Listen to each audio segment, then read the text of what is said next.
Така, Никола, практично со средбите со министерката Дубравка Џедовиќ Хамдановиќ и со вице-премиерот Синиша Мали и заврши двудневната официјална прва посета на македонска делегација во Република Србија. Она што доаѓа како сигнал од страна на властите од двете држави е дека земите имаат одлична политичка соработка и се одвиваат во пријателски дух. Како што напомена вице-премиерот и министар за транспорт Александар Николовски, одличната политичка соработка треба да се зацврсти и надоградува и со економски соработки. Денешниот ден токму помина и во фокусот на економијата. На средбите утринава се разговарало и за изградба на брзата пруга од Скопје до Солун, која што останува главен фокус на Министерството за транспорт, како и за гасификација и поврзување односно на Македонија и Србија со газ, кој што треба да се случи по изградбата со интерконекторот со Грција. Со ова практично Македонија ќе стане главна точка за транзит на газ низ европските земји, а не како што напомена вице-премиерот, како што беше досега да остане слепо црево на Балканот. Еве дел од изјавата од вице-премиерот Николовски. Политичките односи се одлични, треба да бидат следени и надградени и од добри економски односи, од односи кои што ќе значат повеќе работни места и поплатени работни места и за граѓаните на Македонија и за граѓаните на Србија. Ќе може прво снабдувањето со газ во Македонија да се диверзифицира и да имаме 3 или 4 извори на газ за Македонија, не само еден, и второ, многу побитно, низ Македонија да поминува транзит газ кој што ќе оди кон големите европски држави, со што македонското стопанство само од тоа што ќе наплаќа за транзитот на газ ќе остварува големи приходи, а стратешки Македонија ќе постави на мапата да не може да биде избегнувана.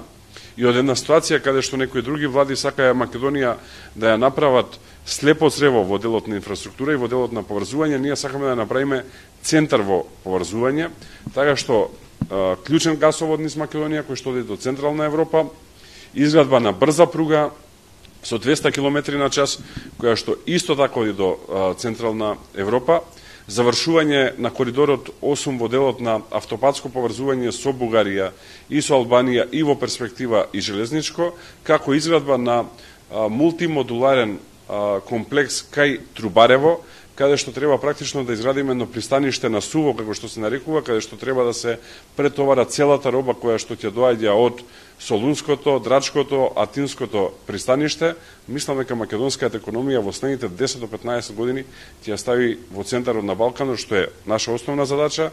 Во фокусот на денешната средба со вице-премиерот Мали било разговарано и за учеството на македонското стопанство на глобалниот собир Експо 2027 кој што треба да се одржи тука во Република Србија. Учеството на македонските компании ќе биде од огромно значење за македонската економија. Она што беше најавено е дека сега во Македонија ќе почнат разговори со стопанските комори за да се види како македонските компании може да учествуваат и да помогнат во процесот на подготовка за овој собир. Во продолжение ја слушаме изјавата од вице-премиерот Стоилковиќ на оваа тема.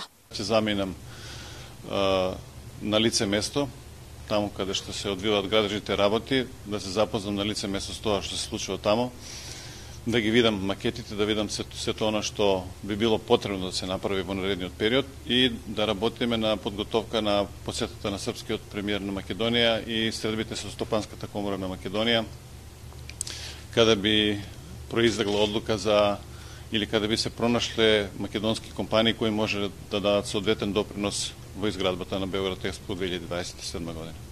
Како што напоменав, посетата во Србија се заокружува во пријателски тонови. Она што беше заклучено е дека ќе се продлабочува економската соработка која што во иднина треба да донесе и да отвори многу нови работни места и во Македонија и во Србија. Ќе се зголемува со тоа и бруто домашниот производ, ќе расте економијата, а политичките и пријателските односи ќе бидат и понатака во позитивен и добар тон. За сега тоа е сликата која што е пренесувана од Белград, а секако најавувам повторно вклучување во следното информативно издание. Студио.